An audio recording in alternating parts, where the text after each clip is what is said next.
Like most kids in the 90s who grew up with video games around, at least in some capacity, one of my introductions to the medium was through platformers, with the original Super Mario Bros. On the NES first released in 1985. I first played that game in a time before I really developed memories, but it started a love and interest in the genre that carried on through all of the side-scroll platformers that released after it. This lasted up until about Yoshi's Island, with Mario 3 and World remaining some of my favorite games to this date. It cannot be overstated how much of an influence the Mario games had, becoming the face of the entire medium, saving video games from the crash they suffered in the West, and inspiring many similar styled games. As we moved into the world of 3D home consoles, Nintendo was faced with the challenge of incorporating a third axis into the world level design and control of their beloved overall-wearing, high-jumping savior. Attempts at the genre were made before this, but usually using pre-rendered graphics, extremely rudimentary technology, or presenting from purely isometric angles to create the illusion of 3D. With only those titles as examples of the 3D platformer, people were really not ready for the release of Mario 64 and had no idea what to expect. Suffice to say, Nintendo would do it again. Here we go! So long, Bowser! Yeah.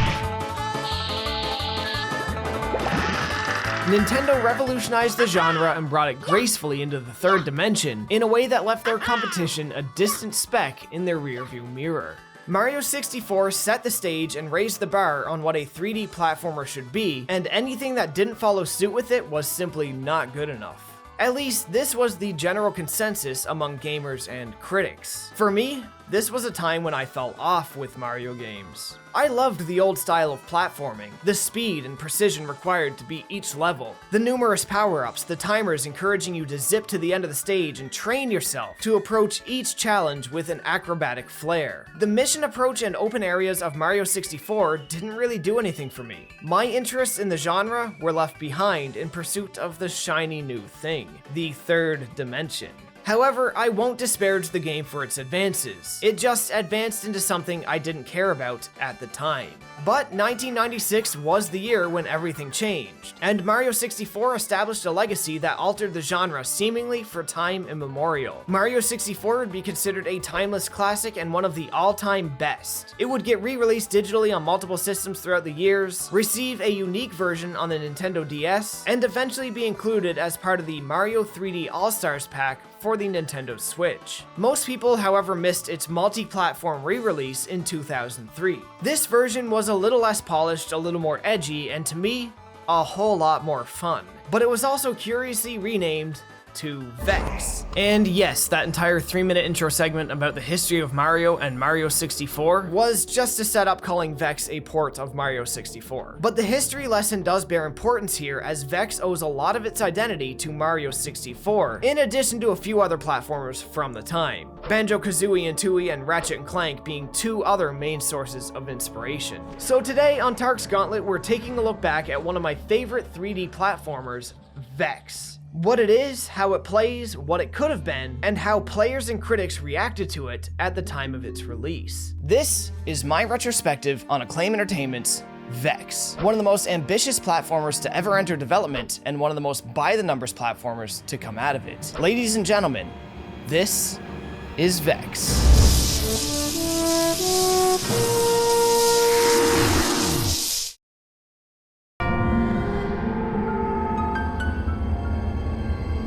By all accounts, Vexx is a pretty unexceptional or unremarkable game. It's a 3D platformer with a small focus on combat, some cutting-edge visuals for the genre, and a smattering of early 2000s edge.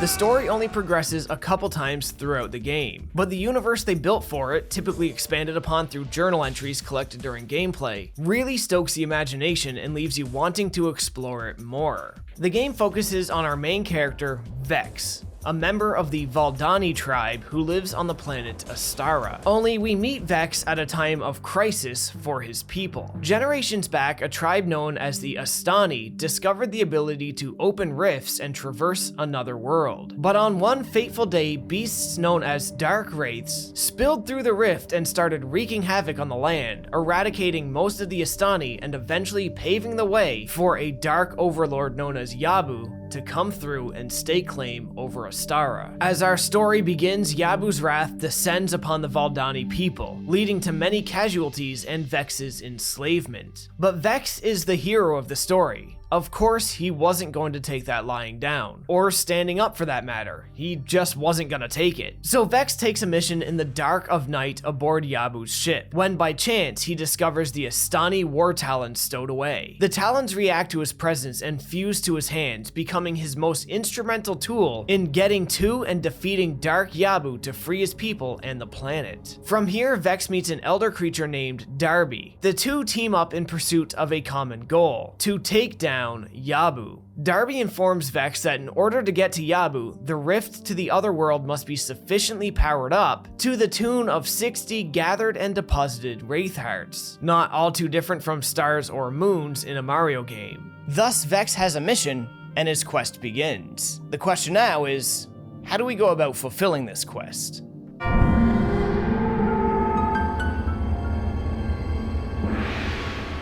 As you may have figured, Vexx functions both in terms of controls and structure almost identically to Super Mario 64, just shy of giving our boy a triple jump. A central hub that falls radically short of Peach's castle connects all the levels behind locked doors marked with the amount of Wraith Hearts needed to open each one. As mentioned, Vexx needs 60 Wraith Hearts to reach the final boss. The game itself, however, contains 81, which means you can reach the end without accessing every stage, or at least without completing goals in each one. And this may come as a blessing to some, as the final world, the Citadel of Shadows, is brutal in its difficulty. While the game is extremely uneven to begin with when it comes to its challenges, it's safe to say the entirety of the last world is the peak of the iceberg. But I'm getting ahead of myself. Prior to entering a stage, the goals you must complete to score a Wraith Heart are presented to the player and hints are given to them in the form of poems, which I personally find charming. I find they add a small layer of mystery to what your actual goal might be, as you attempt to riddle out exactly what the poem is trying to tell you. Thankfully, you're not flying on just poetic interpretation. Once you select what heart you want to go after and load into the stage, a series of signs are placed all around the zone to point you to your destination. It's up to you if you want to follow the signs or not, as every Wraith Heart is placed in the world regardless of which riddle you selected, and freely exploring can still net you the prizes you seek. But these signs certainly take some tedium out of exploring and possibly doing so blindly. In any other game with this type of mission structure, I might find these signs unnecessary. But the worlds and zones in Vexx are deceptively large, with giant stages within the world hiding all over the place. Areas you could easily wander into by accident and put yourself entirely on the wrong track. But some finicky camera controls aside, exploring these zones is a treat. There's a huge emphasis on verticality, hidden zones, environmental obstacles, and maneuverability. Controlling Vexx feels smooth as butter and very responsive. His moveset includes what had become staples at this point, such as standard long and high jumps, wall kicks, climbing and crouching. Vexx can ledge grab, sidle, hang and swing from certain materials, grab and move items, and climb poles. Separating this game from a handful of its contemporaries was its focus on combat. A narrow focus, but a focus nonetheless. Vexx, curiously, only has one button for attacks, but based on the rhythm and frequency of your button presses, as well as character context such as airborne or crouching, the attack animations change a fair amount. Besides just mashing the button to land as many attacks as you can in a short amount of time, Vexx's uppercut ability, performed from a crouching position, is perhaps the most useful of all his combat abilities. The uppercut has a lot of height to it and can be used to extend your reach while platforming. It's extremely instrumental in taking out airborne enemies or juggling enemies well beyond the point they would normally have died in, as they won't actually die and drop their precious health regenerating resources until their body hits the ground.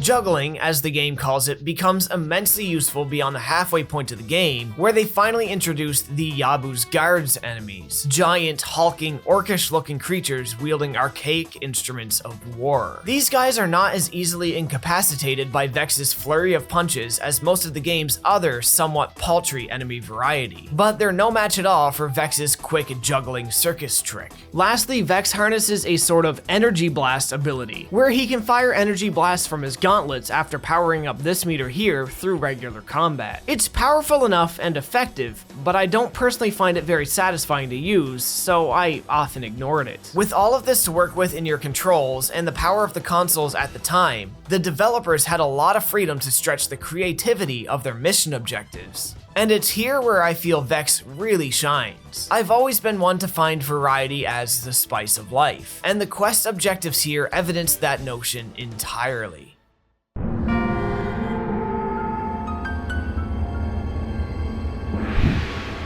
Some quest objectives will just send you on expeditions to high and far out vistas, with platforming challenges along the way, the standard set of affairs. This reach the destination type of objective has variations as well, in the form of larger, almost Legend of Zelda-like dungeons and puzzles that need to be overcome before the heart can be accessed. Other objectives are a little more environment-based, like this one early on in Timberdale, just requiring you to kick a soccer ball into a net to score a goal.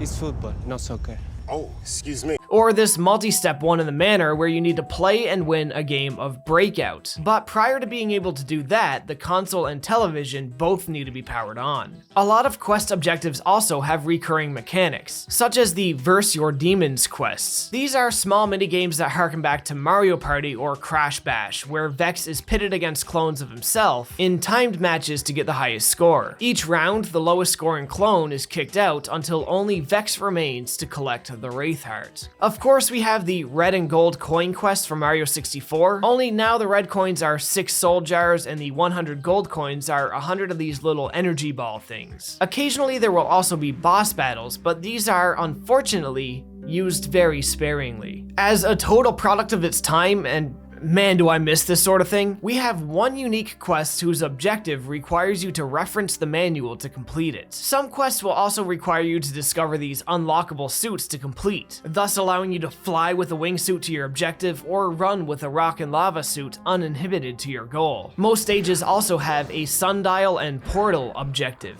The way this works is pretty simple, but it can be quite a bit of legwork to do. Basically, there's sundials in every stage that control the time of day. Vexx features an active day-night cycle that causes enemies to scale up in difficulty at night, but it's rare the feature does anything else. That is, aside from these quests. On most of these sundials, there exists a marked length of time. So long as the sundial is within this time frame, a portal, which can be located anywhere else in the stage, will be open to an alternate world, which usually contains a pretty hefty platforming challenge to reach a Wraith Heart. It's just another neat way of hiding stages within the stage, making the scale of the game deceptively large. And these stages too are just fun to look at and explore. You of course have your starter stage, Timberdale, a semi-forested mountainous zone which serves as a great example of everything to expect from the game, containing Wraith Hearts from most of the game's objective types. Timberdale features large monolithic set pieces to scale, floating islands in the sky, hidden zones, and large platforming set pieces. It even contains one of the game's few bosses, a sumo wrestler who flips you off when you kick him off the stage. The game's second zone is called Dragon Reach, and of course, it's true to its name. In this barren wasteland location, a giant dragon fossil stretches from one end to the other, a long arm and taloned hand reaching out towards the sky in the distant floating platforms. Found throughout the stage are sinkholes, hidden temples, and 3 wells which lead to small underwater mazes, as well as a new wingsuit ability. It's worth noting these suits are only used in pursuit of specific objectives, and can only be used after finding the tokens for them and the transformation pads that relate to them, meaning they're rarely made available to you and exist only for the objectives designed for them.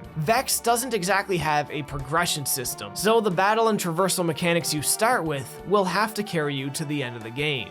Vexx's third stage is called the Neverglades. This is a bit more of a ruinous temple type of zone, something you might find in a rainforest left behind by an ancient civilization. The fourth area, known as Tempest Peak Manor, serves as one of the game's more memorable locations, despite essentially being the game's take on a traditional giant world type of level. In addition to the everything is giant gimmick, it also has a bit of a the floor is lava thing going on, where if you end up on the floor, the mansion's pet will swing by and gobble you up if you don't act fast enough to escape. This is a cool stage though, with lots of verticality, fun traversal ideas, and cool hidden stages and minigames. The Below is the game's obligatory water world, but despite being called the Below, the water element of the stage is kind of only surface level. There's a bit of a grassy and mountainous plain that surrounds a large bubble-shaped aquarium. Inside the aquarium are all kinds of portals to different areas, most of which are accessed by swimming into these little egg doohickeys, finding hidden paths, or surrendering yourself to the gaping maw of the Leviathan. In part, thanks to water and swimming playing a deceptively small part in the stage design, this is actually a pretty cool world. Visually, it's just really nice to look at, but the stages and challenges you find within offer a lot of unique challenges and change up the visual template quite a lot. Dagger Crag is the game's 7th zone, and kinda just feels like Dragon Reach Take 2. It's a fine enough world with some decent challenges, but it's one world I'd put lower on the totem pole. It just doesn't mix things up enough compared to what we've seen before, and the challenges aren't all that interesting or fun. Summit of Stages is next, and feels like a combination of a bunch of stages that came before it, but in a really good way. We got the mountain scaling from Timberdale, the water challenges from the Below, the interesting cultural feeling backdrop of the Neverglades, and it's just good old-fashioned fun. Certain objectives you complete transform the stage in cool ways and reveal new challenges, and some passageways that lead to massive rooms with multiple challenges to be found inside. Frostblight Mill is next, and this is where it feels the game really slips the most. It's not too unlike some other stages, just covered in snow, but in general, the layout doesn't do much for me and navigating it isn't all that fun. There's still some good challenges to be found throughout, but the best ones are retreads of old challenges with very little added to them. Luckily, by this point, you would have likely got enough hearts to complete the game already, so engaging with the stage more than you're comfortable with isn't really required. And finally, the last real stage you can explore before taking on the final boss is the Citadel of Shadows. This stage looks awesome. The dark blues, blacks, and purples streaking by, the rotating rings and platforms all over the place, but this stage is designed for masochists. It looks cool, but it feels brutal. The speed of the rotating platforms makes timing jumps require pinpoint accuracy and confidence. A small slip anywhere can result in certain death. This is the type of stage you don't mess with your first time through, but when you start to play the game a lot, get a strong feeling for its design, and want to train yourself to be acrobatic and slick like you were in the days of the 2D platformer, this is where you turn. If Vexx released today, the Citadel of Shadows would be a post-game world, not a main game one. But as it is, Vexx has no post-game, and much of its main game is generously entirely optional. Now let's look at some technical aspects.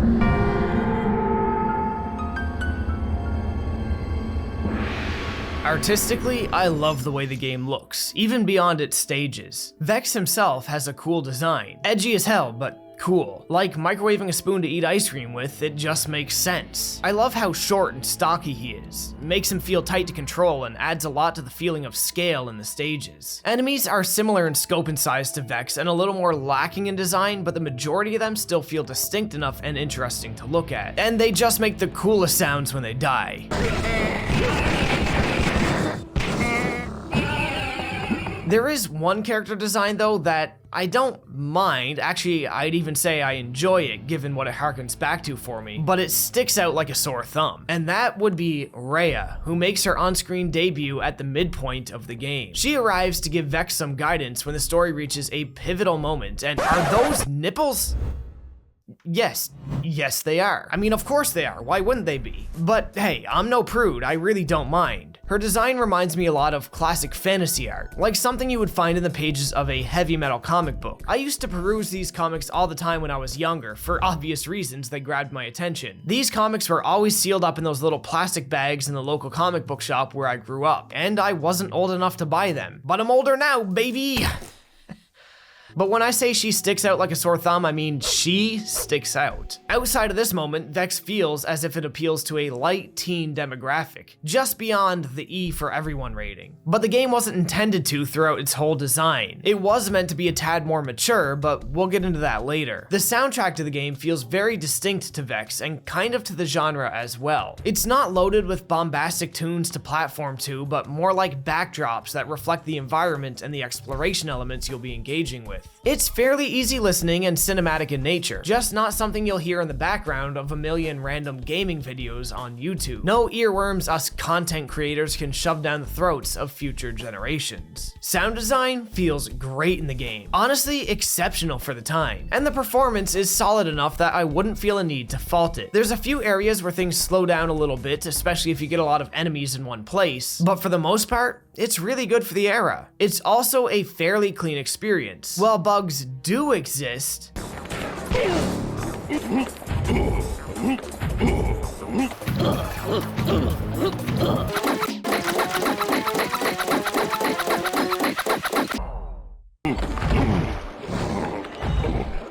They're rare. But yeah, that about wraps up what Vexx is. What we covered is what you'll be doing from beginning to end. At least aside from the final boss and closing stuff, which we're gonna take a look at now. If you don't want to see the final boss or his final forms, feel free to click to this time code here.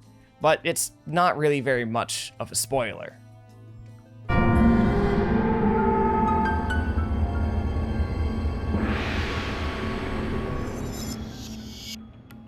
So once you acquire 60 Wraith Hearts, you power up the transporter and enter the realm of Dark Yabu's domain. There's no bait and switch or anything here to be surprised by, it's fairly dry. But Dark Yabu is, predictably, the final boss. He's broken up into 3 phases with a few waves in each. In phase 1, Yabu summons dozens upon dozens of wraiths for you to fight off. They swarm Vexx and can spell your doom pretty quick, and in some instances, crowd control can come down to feeling like RNG. But with the right ramshackled strategy, you can avoid basically all of their attacks. To make this a little more tricky, however, is that Yabu rains projectiles down upon you while you fight, and it can be really hard to both attack the enemies and keep moving to avoid them. Once the mobs are taken down, Yabu starts teleporting around the arena and launching a more constant stream of fireballs at you. It's easy enough to outrun them, but you can actually just stand at the edge of the stage and they all miss you. After a few rounds of this, Yabu transforms into his spider-like beast form. This is where things get really difficult. Yabu has a decent amount of moves here, and he hits hard. So you really have to play well and make sure you save your HP for phase 3. Luckily, his attacks are well telegraphed, and when you recognize them, dodging isn't so difficult. It does at times feel like his hitboxes break or get inconsistent, and some damage taken can feel really cheap,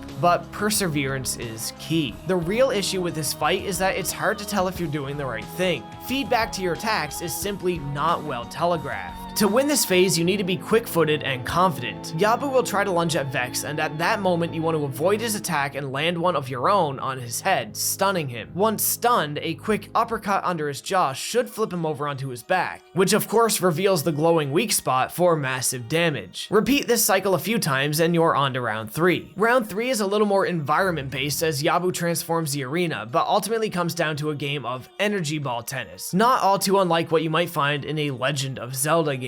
Completing this brings you to the game's final cutscene, which is just not fulfilling at all. If anything, it's kind of embarrassing. It was bad enough before the fight started they threw in a Matrix reference, which the game was pretty free of these anachronistic elements before, but they throw more movie references in after Yabu dies, and then the ending is sequel baited, which obviously, following poor sales, the sequel was never made. The final battle doesn't feel all that playtested, and the stage, the arena, and surrounding cutscenes felt very cobbled together and tonally dissonant, but they may have actually been cobbled together. The end of this game's development was severely rushed, but it is what it is. It can feel rewarding to overcome the fight, as Yabu is one bitch-ass motherfucker of a final fight, especially for platformers. But the difficulty here felt less by design and more by lack of design. It's also a case of it's easier once you get it, but like I said, it is what it is.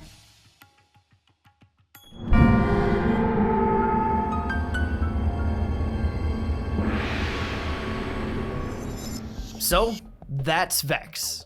You know, it's a serviceable game. It doesn't do anything too outside the norm, and it doesn't exactly take what it does to new heights or anything. But it's a comfortable and frequently entertaining 3D platformer from a time when the genre was really coming into its own. And you know what?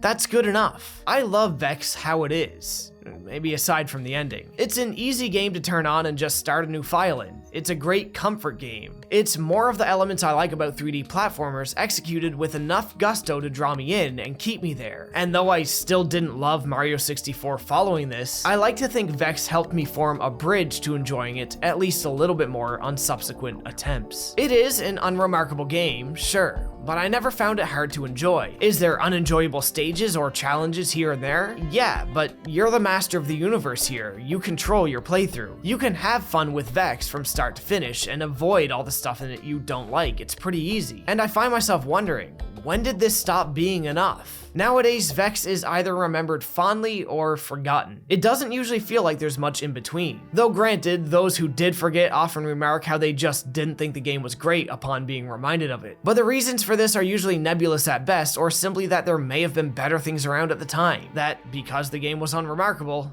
it was bad. When the game first released, critics were of course quite mixed, with many skewing towards negative, despite most not citing a whole lot of genuine flaws with the title. Its biggest crime seemed to be that it didn't innovate enough and felt more of a pastiche than anything. There was a lot of focus on what the game wasn't. But following all the press releases over the 3 years the game spent in development, the expectation for Vexx to be something else wasn't entirely unfounded.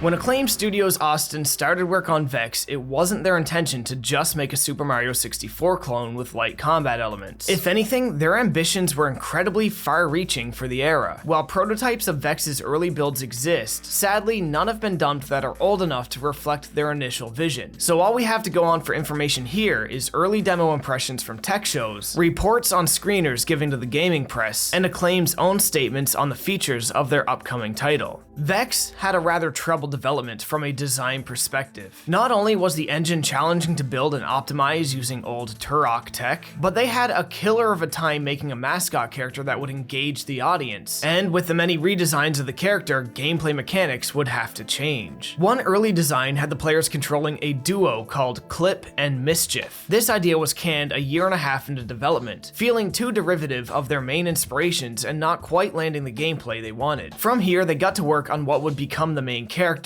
at the time naming them Jinx to reflect their bad luck. But due to a legal issue, the name could not be used and was subsequently changed to Vexx. Getting the design of Vexx right was challenging, as many participants in their focus studies found the designs unappealing. His design would be changed numerous times throughout the rest of development, drawing inspiration from the Battle Chasers comic books above all else, with one design variation actually making it into one of the early trailers for the game. Some of these early trailers show how much the game had actually changed over development, though the changes seen here might be too small for the average person to notice. For instance, in this trailer you can see how enemies, when killed, would explode in a puff of bloody mist and pulp. In other clips we can see cut bosses, redesigned areas, and mounts that would never come to exist. The appearance of these things signaled a promising end product for players and a good thing for Acclaim, as it gave the illusion that development was going as planned. And that plan was a big one. Vexx was touted to be a revolutionary 3D platformer, as its initial design was much broader in scope. Rather than separated worlds connected by a hub, Vexx was going to feature 6 large open world areas that players could explore at their leisure. They would then be able to use mounts to travel quickly between them.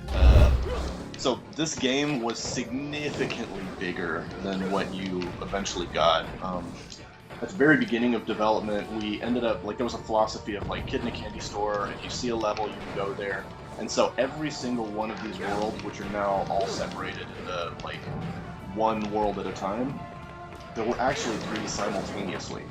And so you'll see familiar themes where some levels may share common elements such as textures or whatnot with each other. And that's because previously, every world was, there were 6 worlds total, and all of them were 3 worlds combined. And we had to cut them down massively. About, I'd say, a year left in development just to be able to finish the game and get everything in. Different mounts were created for different forms of travel, one for land and others for air and water. It was said that one open world area would be viewable from the other, and that if you could see something, you would be able to access it. In many ways, the original blueprint for world design and exploration wasn't all too different from what we'd see in games today, such as Sonic Frontiers or Breath of the Wild. Vexx was originally planned to have more of a progressive combat system as well, with the Astani War Talons gaining additional elemental powers that can be used strategically in combat against different elemental typed enemies. Similarly, more power-up suits were planned than what we got in the final game, and evidence of them still exists in the final game, but were ultimately scrapped. One of these suits were meant to be used for underwater travel, giving Vexx a significant speed boost over the default pressure-sensitive speed swimming system. When that suit got scrapped, Vexx's default swimming speed was boosted to account for its absence, and the pressure sensitivity aspect was removed. Vexx's early press releases promised something revolutionary for the time, time. But sadly, after 2.5 years in development, the writing was on the wall. Their ambition and scope outpaced their ability and the limitations of modern hardware. Too much time was spent on R&D, and the leap ahead was more than they could pull off. So a lot of the ideas were scrapped. Suits were dropped, progression systems were dropped, day-night cycle mechanics were downsized, open world design elements were scrapped, the weather effects were scrapped, mounts erased, bosses reduced with some being changed to NPCs. Acclaim done what they could in the last few months of development to pull a new game out of the corpse of the game they were designing. Saving only what was needed and what worked, they threw away years of potentially groundbreaking design and released something we had all seen before. Something that failed to live up to any of the promises they made about the game along the way. This disappointed critics immensely, not only because it wasn't what was promised, but because it ultimately ended up being something we'd seen before. But it stands to reason nobody was disappointed in not meeting the vision as much as Acclaim Austin Studios themselves. Despite a lengthy development cycle, the game they released was ultimately a rushed one that let down their fans and let themselves down. Vexx consequently bombed pretty hard, critically and sales-wise. Following its release, the studio eked out 4 sports games over the next year and a half. They also began and completed work on a video game adaptation of The Red Star as a contract job for Archangel Studios. Upon its completion, a copy of the game was circulated to review sites whose scores were divisive at best. But those reviews were all the world would see of the game for quite a while. Acclaim Studios couldn't keep the doors open long enough to get the game to store shelves, and so it sat completed and without a commercial release for quite some time. Following Acclaim Studios' bankruptcy in 2004, the rights for the game would be sold to XS Games. In 2007, it would finally see the light of day on PlayStation 2, with a PSP version coming 3 years later. A similar situation was occurring at Acclaim at the same time with the licensed game 100 Bullets, but this one would not have a happy ending at all, being one of 2 attempts at adapting the license to a video game, both failing to see a commercial release, even still today, though demo copies were shown off and circulated at press events. Vexx was the last original IP we would see from Acclaim Austin Studios, and while it didn't go as anybody planned or even hoped really, it didn't need to.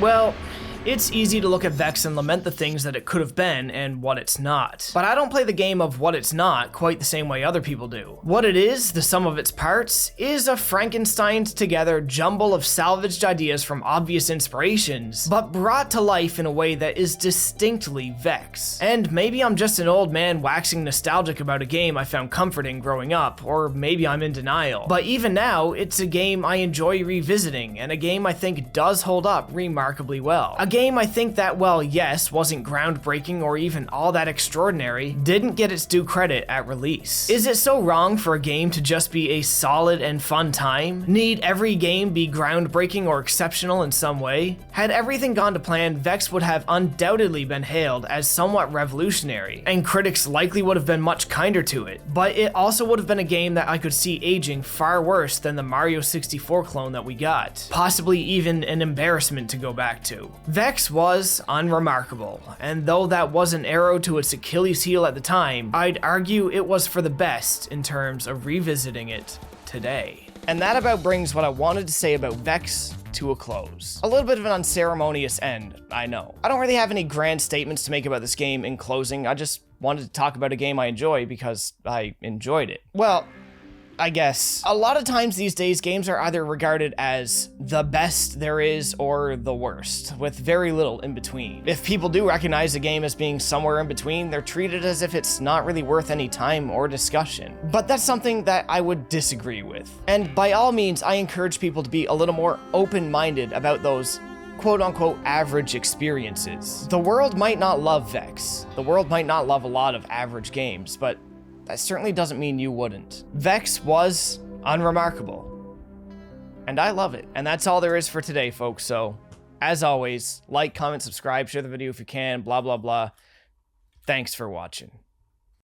Now for some fun facts, cause I had nowhere else to put them. Darby is named after a character from JoJo's Bizarre Adventure, only Darby in the show collects souls instead of hearts. Dark Yabu is named after a character from the novel Shogun, that character being Kasagi Yabu. Yabu is also voiced by none other than Brian Cox himself, the absolute legend. Don't touch my sausage. Prior to the fight against Dark Yabu, Vexx has an extremely rare chance to play an alternate animation, where instead of copying Neo's battle taunt from the Matrix, he simply gives Yabu the middle finger. The game's composer, Nelson Everhart, was given Silent Hill 2 and Metal Gear Solid music as reference material when writing the OST.